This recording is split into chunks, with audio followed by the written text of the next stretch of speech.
No pasa nada. Si os tenéis que ir, no pasa nada. Lo veis luego el vídeo. Os pasaré el enlace. Hola, buenas tardes, estimados alumnos. Vamos con el tema 10, Derecho Patrimonial. Es un tema un poco largo, pero trataremos de resumir o dar en esta vuelta. En esta, la segunda vuelta que damos pronto. Pronto, en cuando terminemos el siguiente tema 11, veremos un tema, veremos las preguntas que han caído otros años o que más han caído en los últimos 10 años. O sea que pronto lo veremos, pero en un par de clases. Hay que terminar esta vuelta. Ya se quedan pocas clases, pero bueno, esta la vamos a ver en uno. La siguiente clase veremos el tema 11 y ya la siguiente, las preguntas más importantes. Así que vamos a continuar con derecho patrimonial. Derecho real frente a derecho de crédito. Esta es la pregunta que ha caído varios años. Derecho real, pues bueno, es el derecho subjetivo que otorga determinados poderes y facultades a su titular, que lo ejerce sobre una cosa. Tiene dos características, la reipersecutoriedad y su carácter erga omnes. Pero estas características son muy importantes para desarrollar esta pregunta. La reipersecutoriedad, pues significa que el derecho real acompaña a la cosa con independencia de donde esté o quien detente su posesión, un derecho que carga sobre la cosa, ¿no? Que está sobre la cosa, independientemente de donde esté. Erga omnes significa pues, que este derecho puede hacerse valer y ejercitarse frente a cualquiera que lo discuta o lo impida. Recordar pues, que Gallo en sus instituciones decía que una acción es personal cuando reclamamos contra algo que nos está obligado a dar, hacer, prestar, ¿no? La acción real es cuando pretendemos hacer valer algo, un objeto corporal que es de nuestra propiedad o tenemos un derecho sobre él. La doctrina no es pacífica, siempre hay varias posturas. En este caso, tiene una postura clásica que entiende que implica una potestad directa sobre una cosa, así la nota de inmediatividad, y la objeción es que esta no puede predicarse de todo derecho real. Algunos estudiosos hablan de inherencia. La postura obligacionista, pues que se trata de una obligación, pues bueno, a lo mejor es un poco... entiende que el derecho real no puede conformar una relación interpersonal. Bueno, pues ahí tenéis las dos posturas. El poder del titular se realiza y ejercita de manera directa e inmediata sobre la cosa, pues el propietario pues tiene a su disposición, es dueño y la posee la cosa, la utiliza. Los derechos reales y los derechos de crédito constituyen dos grandes tipos que tienen diferencias importantes. Estas diferencias son las que conforman esta pregunta de desarrollo. Sobre todo hay dos diferencias importantes. En los reales, el titular ostenta un reconocimiento efectivo frente a todos. Es un derecho sobre una cosa. Por su ejercicio no se extingue el derecho para el titular. No se extingue. Se usa, pero no se extingue. Lo disfruta, pero por ejercitarlo no se extingue. En el de crédito, pues sí, el de crédito pues vincula a una persona, a una persona con un acreedor. Un acreedor con un determinado deudor. De ahí que se hable de eficacia relativa, pues porque no es erga omnes, sino que es eficacia inter partes. Así, la relación es interpersonal con un determinado deudor obligado frente a un concreto acreedor.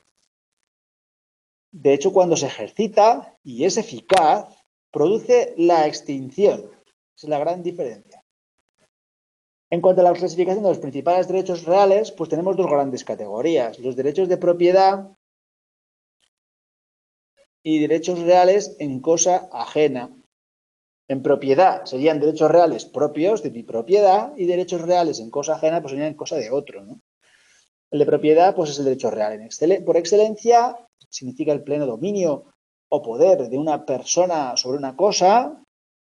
Pues tiene el derecho romano se habla del dominus, el señor, el señorío pleno de una cosa sobre de una persona sobre una cosa. Los derechos reales sobre cosa ajena, pues un derecho limitado, porque son varias personas las que pueden ser varias personas las que ostenten este derecho sobre esa cosa de forma independiente también.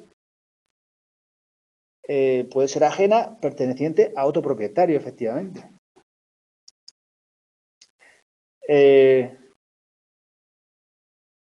Más cosas. El derecho de propiedad, en cierto sentido, es absoluto y posibilita a una persona que detente plenas facultades sobre una cosa. Al contrario, los derechos reales sobre cosa ajena es un derecho más limitado. Es más limitado. ¿Por qué? Pues porque puede haber varios titulares, que además también sean de forma simultánea, cada uno con independencia de otro, pues cada uno puede actuar de forma directa sobre la cosa. De forma sintética se puede hablar de 3 facultades que una persona puede tener sobre una cosa, libre de cargas. Ojo al detalle, libre de cargas. Pues si está libre de cargas, puede ostentar todas estas facultades, como son el uso, el disfrute y la disposición. Frente a todos, el propietario, siempre que la cosa sea objeto de su propiedad y esté libre de cargas. Si está libre de cargas, puede haber uso, disfrute y disposición. Si hay cargas, pues veremos que afecta a una de esas 3 facultades, ¿vale? Derecho o facultad de uso, pues el titular puede utilizar, ceder la utilización a un tercero, hacerse conforme a la naturaleza de la cosa con su finalidad, y el disfrute permite al titular hacerse propietario de los frutos, disfrute frutos, siempre que sea fructífera. Aquí hay que diferenciar entre frutos naturales, que son cosecha, crías, frutos civiles, que son intereses, rentas, como pues, el alquiler, ¿no? Rentas de alquiler, son frutos civiles. Los derechos reales de cosa ajena pueden clasificarse en categorías, pues derechos reales en función del uso o disfrute y en función de que sean pues, de garantía, ¿no? En los derechos de uso y disfrute, pues tendríamos servidumbre, usufructo, uso, habitación, censos, enfiteuses y superficie. No todos los vamos a ver en este tema, pero algunos, la mayoría sí. Los derechos reales en función de garantía, pues son los clásicos prenda e hipoteca. En función del uso o disfrute, pues tenemos la servidumbre, regulados artículos 530 del Código Civil. La servidumbre es un gravamen, es un impuesto sobre un inmueble en beneficio de otro perteneciente a distinto dueño. El inmueble a cuyo favor está constituido la servidumbre se denomina predio dominante y el que sufre la servidumbre se llama predio sirviente. Bueno, pues es un doble contenido, pues hacer algo por un lado y por otro impedir que el dueño del predio sirviente pues haga algo, ¿no? El usufructo, pues es el derecho a disfrutar los bienes ajenos con la obligación de conservar su forma y sustancia. Rerum sustancia. Forma y sustancia, a no ser que el título de su constitución o la ley autoricen otra cosa. Pues bien, el titular de este derecho ostenta el derecho de uso y disfrute, que consiste en hacerse propietario de los frutos producidos. El dueño de una cosa, por la que recae el derecho de usufructo en favor de otra, suele denominarse, el propietario suele denominar de propietario desnudo o nudo propietario, porque no tiene ni su utilización ni su disfrute, solamente tiene derecho de disposición, es decir, un derecho a enajenarlo o donarlo. Se afirma, pues, que en este caso se afirma que ostenta solamente la nuda propiedad. El usufructo pues, presenta un carácter limitado, a veces es vitalicio, pues bueno, a veces no. Luego tenemos el derecho de uso y habitación, porque se trata de derechos aún más limitados que el usufructo, porque porque con carácter general solo consisten en que su titular puede ejercer una facultad de uso, pero no de disfrute pleno, no, sino un uso pero no pleno. El derecho de uso faculta al usuario usar la cosa de otro. El derecho da uso a percibir los frutos, el uso da derecho a percibir los frutos de la cosa ajena que basten para las necesidades del usuario, de su familia. La habitación la habitación da a quien tiene este derecho la facultad de ocupar en una casa ajena las piezas o las habitaciones necesarias para sí y su familia. Los derechos de uso y habitación no se pueden arrendar ni traspasar a otro por ninguna clase de título, porque son derechos, hablamos de derechos reales, no hablamos de un arrendamiento de una habitación, hablamos del derecho real de uso y habitación, que son cosas distintas. Bueno, Censos, pues censos, se constituye un censo cuando se sujetan algunos bienes inmuebles al pago de un canon o rédito anual en retribución de un capital que se recibe en dinero o dominio pleno o menos pleno que se transmite los mismos bienes. Las clases de censos, pues está el emfiteutíco, el consignativo y el reservativo. La enfiteusis, pues ya sabemos, pues es un término de origen griego, pues realizar plantaciones, ¿no? De acuerdo con ese sentido, la enfiteusis es un ius reis aliena, pues, un transmisible y mortis causa que faculta al titular, el enfiteuta, a cultivar y hacerse propietario de los frutos. Cultivar y sobre todo de los frutos producidos. ¿Qué tiene que pagar? Pues un canon. No hay que confundir con el arrendamiento, porque estamos hablando de un derecho real. El arrendatario no ostenta un derecho real y directo, como el enfiteuta. Al poder transmitirse inter vivos, como de voluntad, la doctrina habla de cierta propiedad útil. Si el propietario mantiene la propiedad, si bien el propietario mantiene la propiedad la misma, el enfiteuta hace suyos frutos de la finca y sus accesiones, pero además tiene derecho a los tesoros y minas que se descubran en la finca. Luego es un derecho un poco más real, como veis, ¿no? Puede el enfiteuta, pues, disponer del predio, sus accesiones, en actos de inter vivos como de última voluntad, dejando a salvo los derechos del dueño, pues a cobrar su canon, ¿no? Luego también está el derecho de superficie, porque puede definirse como el derecho de vuelo sobre vuelo, derecho de vuelo sobre suelo, perdón, pues bueno, a realizar una edificación, construcción en suelo ajeno, a disfrutarla, compensando este derecho, pues bueno, con una contraprestación en el momento de constituir el derecho real o bien periódicamente, como se pacte, ¿no? Los derechos reales en función de garantía, pues son los clásicos de prenda e hipoteca. Su titular tiene un derecho sobre cosa ajena con la finalidad de garantizar el cumplimiento de una obligación derivada de una relación crediticia. Se suele decir que estos derechos reales de garantía en realidad son accesorios, ¿no? de lo que es el objeto principal. Lo principal, pues puede ser un préstamo y que se entrega como prenda, ¿no? El derecho de prenda, pues un derecho real de garantía sobre bienes muebles, que supone el desplazamiento de la cosa perteneciente al deudor a manos del acreedor. El titular del derecho podrá retener la cosa hasta que se le pague el crédito. Mientras tanto, el acreedor retiene la prenda, el deudor contrajese otra deuda, pues bueno, podrá prorrogar esa retención. Muy bien. Lo importante del derecho de prenda es que supone el desplazamiento de la cosa, ¿vale?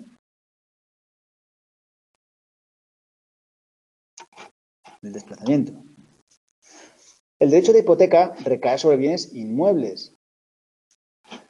Claro, el de prenda, al contrario de que el de prenda, que es para bienes muebles, el de hipoteca recae sobre bienes inmuebles, que no exige desplazamiento. Estas diferencias son importantes. Puede quedar una pregunta corta de derechos de garantía, en función de garantía. Estas son las diferencias. El de hipoteca es un inmueble, no exige desplazamiento de la posesión de la cosa y se ofrece en garantía. Las personas a cuyo favor tienen derecho a exigir ese otorgamiento, a cuyo favor se establezca la hipoteca, pues pueden exigir el derecho a inscribir esa hipoteca. Bueno, el patrimonio, pues es un conjunto de bienes, como ya en derecho romano se decía, propios de una persona, ya sea natural o jurídica, pues obtenidos pues de inter vivos o como mortis causa, que son susceptibles de estimación económica, de cuantificación económica. Ese es el concepto de patrimonio. Se puede hablar de más conceptos, el concepto económico, jurídico, patrimonio nacional, pues es el concepto que hace referencia a los valores asignados a un país en un periodo de tiempo, patrimonio neto, la diferencia entre los valores económicos y las deudas, y también otras realidades jurídicas como el patrimonio cultural, patrimonio de la humanidad, bueno, hay varios conceptos. El concepto que a nosotros interesa es el patrimonio, concepto jurídico de patrimonio en cuanto a concepto personal, ¿no? Entonces, este patrimonio desde el punto de vista práctico y del derecho privado, se define como el conjunto de bienes tangibles pertenecientes a un mismo titular. Esta concepción se opone a la más espiritualizada, o que habla pues, de que el patrimonio sería un conjunto de relaciones jurídicas de contenido económico susceptibles de valoración pecuniaria de las que es titular la misma persona física o jurídica y que actúa como sujeto activo o pasivo de los derechos y las relaciones en que participa, ¿no? Dos elementos son esenciales, el concepto unitario y el concepto patrimonial. El concepto unitario pues, significa que los derechos y obligaciones conforman un todo, ¿no? No es algo aislado. Esta unidad, pues, además el conjunto presenta una conformación unitaria. Conjunto patrimonial atribuido a un solo sujeto con capacidad jurídica, titular de relaciones jurídicas. Si se trata de un derecho real, se afirma que el sujeto es titular del mismo. Si es un derecho de crédito, se afirma que es acreedor o deudor, según la posición que ocupe. Pues bueno, en definitiva, pues que se atribuye a un sujeto, conjunto unitario, que se atribuye a un sujeto, y ese sujeto pues tendrá capacidad de tener relaciones. El conjunto de bienes que conforman un patrimonio precisa sobre todo la existencia, pues lo que decimos, de un titular. Este titular, pues en caso, si es persona física, pues o jurídica, pues se extinguirá pues, por la muerte o por la extinción jurídica, ¿no? Si este patrimonio, pues hasta que sea adjudicado, pues se denominará herencia yacente, hasta que tenga un destino final, ¿no? La obligación, pues la obligación tiene su origen pues, en la noción del contrato, que es la piedra angular. El concepto de obligación, pues no es un concepto social que tiene eficacia jurídica, pues porque una persona se puede sentir obligada por razones familiares, morales, profesionales. Una cosa es la obligación y otra cosa es la obligación jurídica, ¿no? Nosotros vamos a centrarnos en la obligación jurídica. Obligatio deriva de obligare, esto es de ob, alrededor, y ligare, atar, unir. Esta sujeción o vínculo, pues puede ser entre dos personas, puede ser un acreedor, puede ser un deudor. Las obligaciones pueden dimanar de la relación personal, las obligaciones en general, no solo las jurídicas, pero también jurídicas pueden dimanar de la relación personal, pues de un lazo matrimonial o una unión de hecho, pues bueno, también tiene obligaciones. Otros casos deriva de la autoexigencia, de la conducta o comportamiento que cualquier persona se puede exigir a sí mismo también, ¿no? La obligación jurídica, aquí entramos en el concepto ya más jurídico, pertenece a la categoría de las obligaciones que pueden dimanar de la relación personal, de este lazo o vínculo. Pues bueno, el deudor debe cumplir frente al acreedor pues una obligación. Históricamente la obligación pues no existía como tal, porque en la primitiva comunidad pues a veces no había que responder de estas obligaciones. Para contraer un vínculo obligatorio familiar no es fácil, pues hasta que en la historia, hasta que aparece, porque había trueque, permuta, trueque, que era de forma más instantánea y no generaba obligación. Entonces, más adelante en la historia, pues cuando se empezaron a ver ya la moneda de curso legal, pues ya empezó a ver las obligaciones que quedaban pendientes de pago o quedaban condicionadas, ¿no? A veces. La obligación tiene dos célebres definiciones, una dogmática, otra doctrinal. La dogmática o doctrinal la encontramos en las instituciones de Justiniano. La obligación, pues, nos dice que es un vínculo jurídico que quedamos constreñidos. Esta definición es muy importante. La obligación es el vínculo jurídico porque quedamos constreñidos a hacer alguna cosa según las leyes de nuestra ciudad. Esta redacción pues formaría parte del acervo común y hay que analizarlo porque es un vínculo, es decir, que genera una relación. Ese vínculo además es jurídico porque tiene efectos jurídicos, no solamente las obligaciones de amistad, sino que además efectos con contenido jurídico o patrimonial.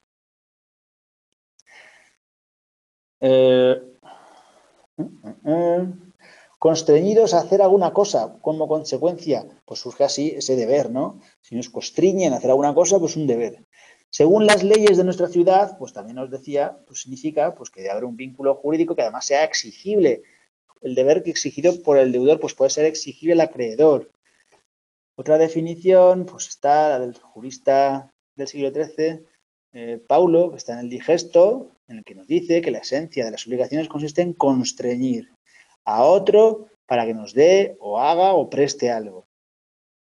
Pues ya veis que Paulo También habla lo mismo de la empresa constreñir para que nos dé o haga algo. Estas dos definiciones, pues, de las instituciones de Justiniano y la de Paulo, fueron integradas por la doctrina medieval en un concepto que puede ser como obligación, que es un vínculo jurídico por el cual quedamos compelidos a dar, hacer o prestar alguna cosa. Pues bien, este intento doctrinal, pues todo esto cuajó en el Código 1808 a lo largo del tiempo, en el Código Civil Español, titulado de las obligaciones y contratos, que afirma que toda obligación consiste en dar, hacer o no hacer alguna cosa. Como vemos, pues esto no define el vínculo, sino que habla del contenido, ¿verdad? Ese contenido, ese deber de dar, hacer o no hacer como deberes jurídicamente exigibles. Se entiende que el contenido de la obligación, esa conducta o comportamiento, pues se puede denominar de una forma concreta, que se llama prestación. Hablamos de prestación. El contenido es la prestación. ¿En qué puede consistir esa prestación? Esa prestación puede consistir en dar, pues entregar a favor del acreedor, en hacer, realizar a favor del acreedor un comportamiento, o no hacer, es decir, abstenerse de hacer algo, pues dejar de pasar o lo que sea, ¿no? Dejar de edificar, no hacer. El Código Civil incorpora el texto de las Institutas de Paulo, limitándose, pues eso, a enunciar la obligación y no a definirla, dejando fuera, además, el rasgo de la exigibilidad, que sí que en algunos códigos sí que aparecían europeos. Pero bueno, deja a un lado también la exigibilidad. Las fuentes del vínculo obligatorio, pues bueno, la definición del vínculo, pues la definición de fuentes de las obligaciones, pues serían aquellos hechos jurídicos de los que deriva la relación obligatoria. Toda obligación nace de un contrato, la obligación nace del contrato, ya sea un contrato pacto pacífico de interés o de un delito, de acuerdo con el pacto pacificador entre ofensor y ofendido, que evita la venganza y deriva la de la previa agresión o delito, como viene en las instituciones de Gallo. Esta división sigue vigente en la actualidad, pues la obligación nace del contrato, pues de las obligaciones, pues, como ejemplos tenéis la compraventa y muchos más. La obligación nace también, pues, del delito, que, pues bueno, el ofendido, pues se indemniza a la víctima, también puede ser.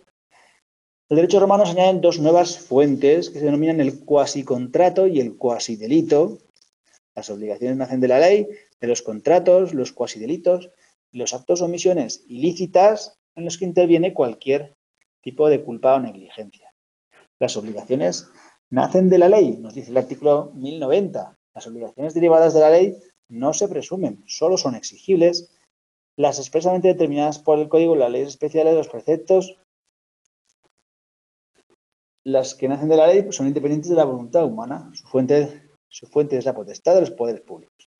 Los contratos y cuasicontratos, pues bueno, las obligaciones nacen de los contratos, tienen fuerza de ley entre las partes.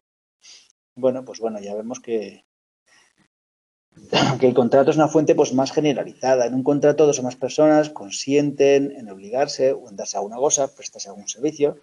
¿Qué características tiene? Pues el acuerdo de voluntades, la obligación vinculante, pues bueno, varias obligaciones.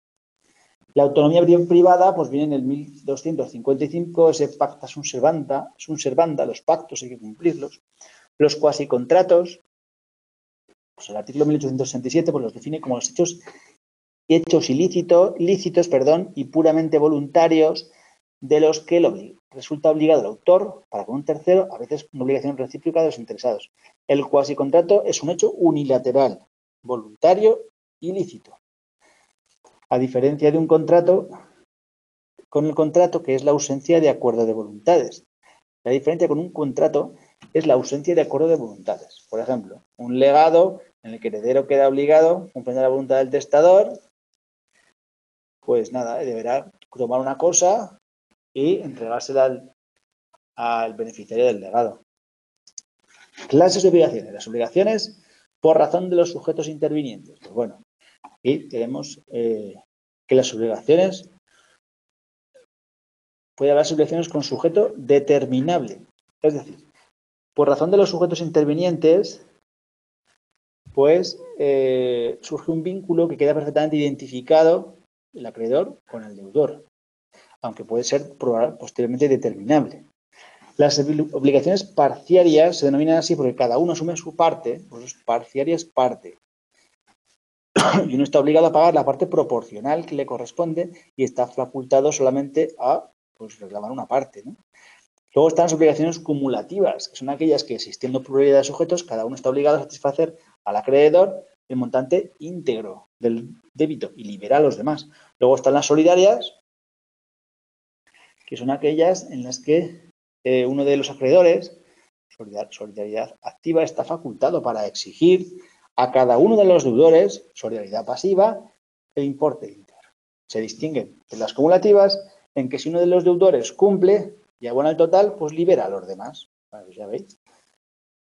En cuanto a por objeto, por razón del objeto de la obligación, pues podemos distinguir también distintos tipos de obligaciones. El principal criterio es las que distingue las genéricas de las específicas. Las genéricas pues son obligaciones que son cosas fungibles, es decir, sustituibles. Pues no sé, 1000 litros de vino. Las obligaciones genéricas pues son imperecederas porque puedes comprar otro vino, aunque no sea. Otra cosa que sean específicas, pues que sea concreto, pues que sea un cuadro, ¿no? Pues estas obligaciones específicas se trata de entregar la misma cosa concreta. O las obligaciones divisibles que se pueden cumplir por partes. Pues bueno, entregar dinero se puede hacer a plazos. O indivisibles, pues son aquellas que exigen una prestación única. Pues un corte de pelo, pues tiene que ser único porque es una prestación casi indivisible, ¿no? Por razón de los efectos, se distingue entre obligaciones civiles, morales y naturales. Las civiles, pues son aquellas que pueden exigirse judicialmente. Aquí está la nota de exigibilidad, que es importante. Las obligaciones morales, pues no se pueden exigir judicialmente porque no hay una acción para reclamarse, no hay un sustento legislativo que permita su exigibilidad, así que las obligaciones naturales, pues son aquellas que tienen dos características, la positiva y la negativa. La negativa es que carecen de acción para reclamar y la positiva es que puedes retener el efecto pagado. Pues si el deudor cumple con la obligación o cumple voluntariamente, pues después no se puede exigir que le devuelva lo que ha pagado. Bueno, sin más. Seguimos. El objeto de la obligación, pues es la prestación. Está pedido mucho en desarrollo y hablamos de la prestación que se generalizó. Es el contenido de la obligación genérica, ¿no? El objeto de la obligación tiene que ser posible, lícita, determinada o determinable y de contenido patrimonial. Posible. ¿Por qué? Pues porque nos dice que no podrán ser objeto de cosas de contrato las cosas o servicios imposibles. Porque si es imposible, pues no tiene un contenido prestacional que pueda servir para nada, ¿no? Será nula. Objetiva, afecta a toda persona. La imposibilidad es relativa cuando es subjetiva, es decir, para una persona, y sin imposibilidad puede ser física o jurídica. Física, pues que uno se compromete a existir a dar algo que no existe, por ejemplo, entregar la luna, o que es imposible. O jurídica, cuando está fuera del comercio de los hombres, pues pueden ser objeto de contrato todas que no estén fuera del comercio de los hombres. Aún las cosas futuras. Nadie puede quedar obligado a la prestación ilícita aquella que sea contraria a la ley. Siempre que no sean contrarios a la ley, a la moral y al orden público. La obligación, el contenido de esa prestación tiene que ser posible e ilícito, determinado o determinable. Es nula la prestación que no se deriva de un deber a favor del acreedor. Se dice que está determinado cuando no existe duda acerca de cuál es el contenido del débito, ¿no? Y se habla de determinable cuando, pues, es susceptible de ser determinado. El objeto de todo contrato debe ser una cosa determinada en cuanto a su especie. La indeterminación de la cantidad no es obstáculo para la existencia del contrato, siempre que sea posible determinarla sin necesidad de un nuevo convenio entre los contratantes. De contenido patrimonial. Se habla de patrimonialidad cuando se hace referencia al objeto de la obligación, que tiene que poder ser valorado. La necesidad de que la prestación tenga una traducción económica. En caso de incumplimiento, pues poder resarcir. La materialización, pues se puede fijar la responsabilidad económica en la que traducir ese incumplimiento. Incluso en caso de daños morales, pues también se puede establecer pese a que sea un patrimonio espiritual, se puede establecer, pues bueno, un porcentaje de contenido, ¿no?, patrimonial. El contrato, pues en cuanto al concepto del contrato sería lo contraído, pues acto, negocio, convenio, pacto, pues bueno, la escuela histórica alemana, pues también partió del derecho romano. El acto, pues deriva del verbo agere, pues acción, desplegar una actividad, pues es un negocio, pues porque en el mundo antiguo, pues otium, neg, pues era partícula, y la seguida de otio, pues bueno, ocio. El caso es que se reserva el término negocio para referirse a las ocupaciones que se realizan con la finalidad lucrativa. Y por tanto, negocio se refiere a actividades comerciales. En Roma, negocio siempre era algo bilateral. Convenio, pues el convenio procede del latín conventio y deriva del verbo convinere, que significa reunirse, juntarse en un sitio. ¿Para qué? Pues para ponerse de acuerdo. El pacto, pues, es posible que fuese el acto en el que se logra la paz, ¿no? O también aquello que se habla, lo pactado. El concepto de contrato, pues deriva de contraere.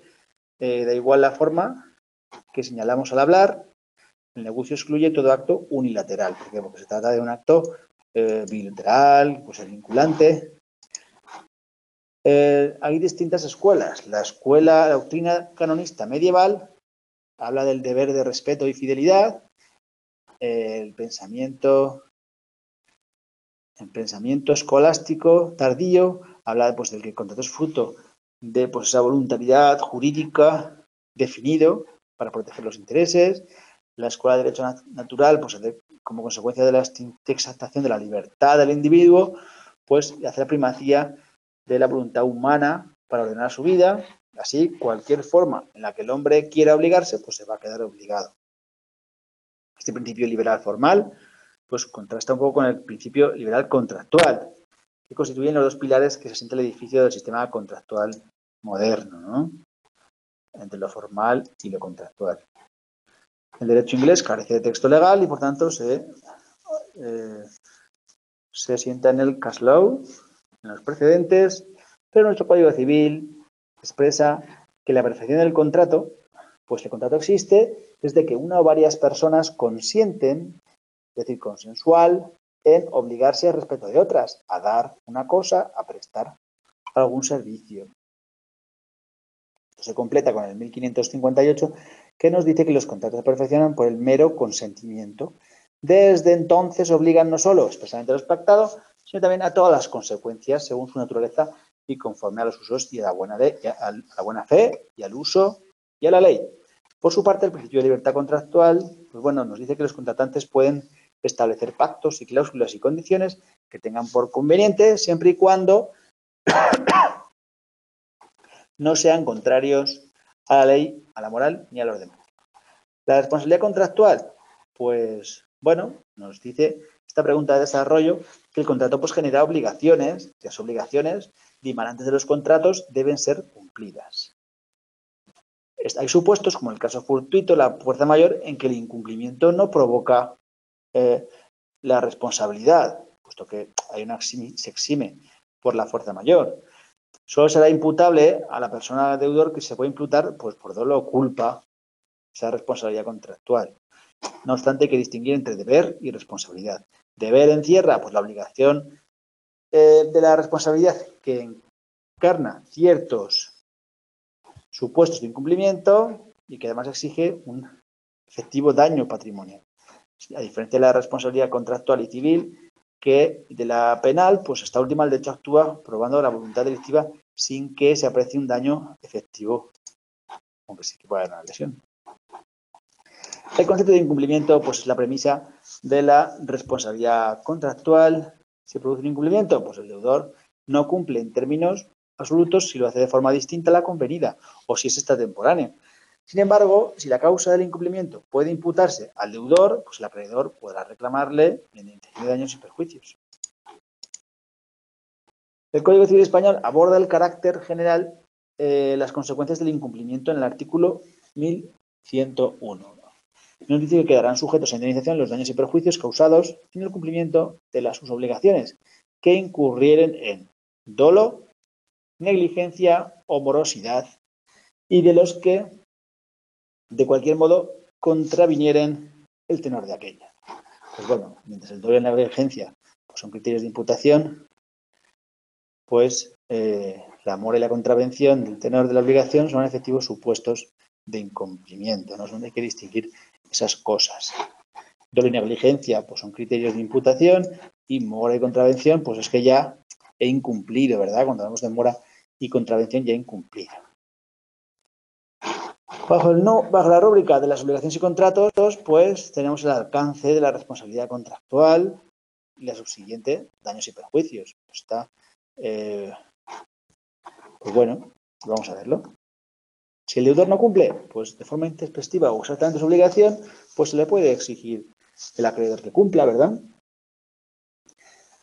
Si la obligación incumplida deriva de la relación sinalagmática, es decir, bilateral, pues el acreedor además puede solicitar la resolución del contrato y la indemnización de daños. Cuando el incumplimiento se deba a un acto u omisión del acreedor, este no podrá utilizar ninguno de los medios, a pesar de que esta regla, pues bueno, sería el principio general de buena fe, ¿no? Cuando el incumplimiento se deba a un acto o omisión del acreedor, pues claro, de los remedios indicados, algunos son compatibles entre sí y otros no. Pues ya veis, se puede o no exigir la responsabilidad. Las 4 variantes contractuales, pues tenemos los contratos consensuales, pues tenemos 4 variantes que son preguntas de desarrollo, preguntas cortas bastante interesantes que han caído y que hay que hacer hincapié en ellas. Tenemos la compraventa, pues bueno, es un contrato consensual, el vendedor acuerda con el comprador la entrega a cambio de una obligación y pagar un precio por ello. Por el contrato de compraventa, uno de los contratantes se obliga a entregar una cosa determinada y el otro a pagar un precio cierto en dinero o signo que le represente. Esta definición presenta 3 elementos típicos de todo negocio jurídico: personales, reales y formales. Elementos personales, pues son las partes, el vendedor y el comprador. Elementos reales, la cosa y el precio. Y elementos formales, pues la libertad de forma. Realmente, pues la culminación del proceso se supera la forma y ya no hay requisito de validez. ¿Cuáles son, pues, los requisitos de la compraventa? Pues la consensualidad o el consenso o el acuerdo es válido y produce efectos sin que en el momento del acuerdo pues las partes traspasen nada, simplemente por el acuerdo. El consentimiento no es necesario que sea expreso, pero sí inequívoco, ya sea tácito o por gestos.